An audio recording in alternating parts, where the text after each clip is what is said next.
ברוכים הבאים לתוכניתנו מקום לא גדול בשיפולי ההר. בתוכניתנו הפעם נארח צוות מומחים, עמם נדון בשאלות שעלו לסדר היום בתקופה האחרונה. נמצאים איתנו באולפן פרופסור אביתר צור זמרת מהפקולטה לסכיזופרניה ביפו. ערב טוב. ערב טוב. דוקטור בני ברעם, רפרנט לענייני זוהמה במשרד החקלאות. ערב טוב. ערב טוב.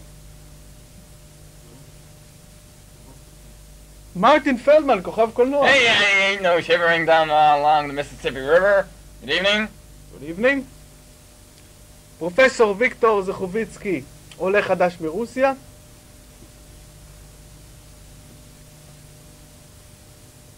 עדיין לא הגיע. קפטן פרנץ יוזף גיש קוגלגר, מזכיר אלקטרוני. גוטן אבנד, הייתי רוצה לתקן, מזכיר אלקטרוני. לי אתה דווקא מזכיר קיבוץ. ופרופסור אפרים צוריה מייזנר, מומחה למשפט בינלאומי. איתם ננסה לפזר מעט את העניינים סביב השאלות הבוערות. ושאלה ראשונה אולי לפרופסור אביתר צור זמרת. פרופסור זמרת, האם הסיסמה מחשב לכל חבר הייתה נר לרגליהם של קברניטי הקיבוץ בהחלטה לפתוח את הסדנה המקומית? ובכן, אוח, מיין גוט. Oh, you're right.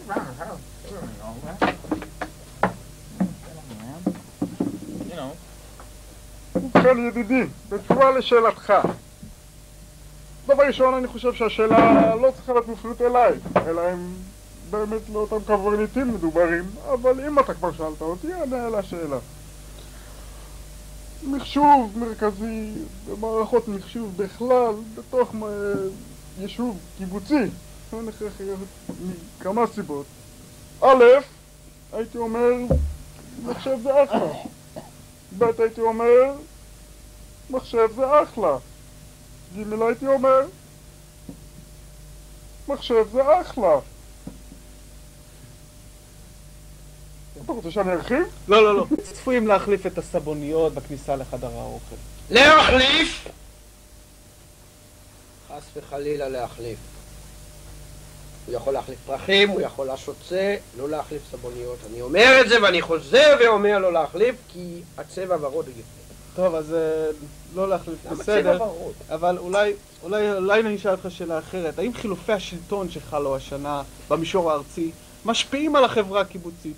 ובאיזה אופנים זה מתבטא? שלטון? להחליף? פנים? נרות חגיגיים. הלאה איסטה, זה לא היה מכוון. חס וחלילה. למה חס וחלילה? למה לא אני רוצה... מי הביא את הדיוט הזה לפה? מה זאת אומרת מי? חזיז ורעם. אני באתי לבד מאמריקה. מה, יש לך בעיה עם זה אותי? כן, בטח. לשמור את הבעיות שלך על עצמך. גרינגו. דודומקוב. גמרתם לריב? כן. לא גמרנו. מאיזה סלע עשויה הגרנולית?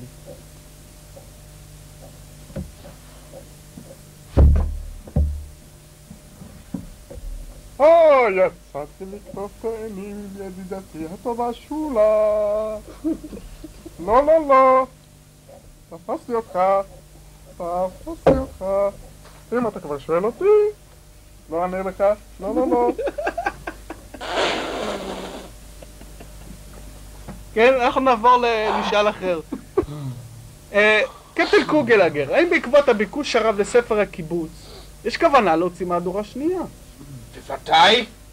זה מין שאלה. אתה יודע איזה הצלחה הייתה לספר הראשון, תראה איזה הצלחה תהיה לספר השני, ואני אומר לך, אנחנו הוצאנו פה חלק ב'. הפעם הרבה יותר ספציפי, אנחנו נעשה פה תסריט. בבקשה, והנה הסריט, זה יהיה האגדה לבית כוכפי. אתה לא תעשה צחוק מספר שלי! אמריקנר שכמוך.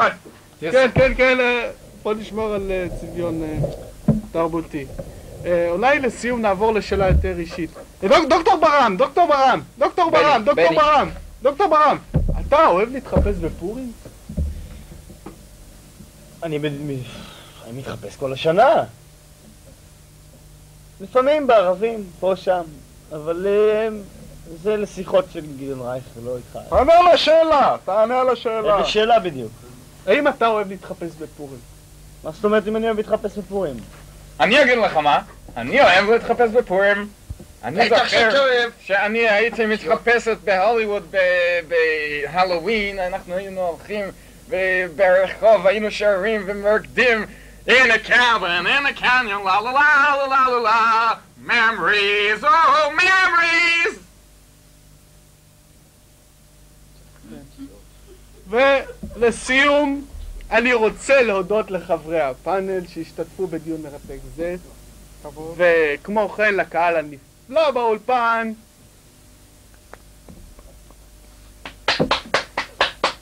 ולכם שם בבית, ולציין שהתוכנית שודרה במימון שומרת הזורע הרהיטים לכל החיים, פתרונות ערבים יותר. פורים שמח.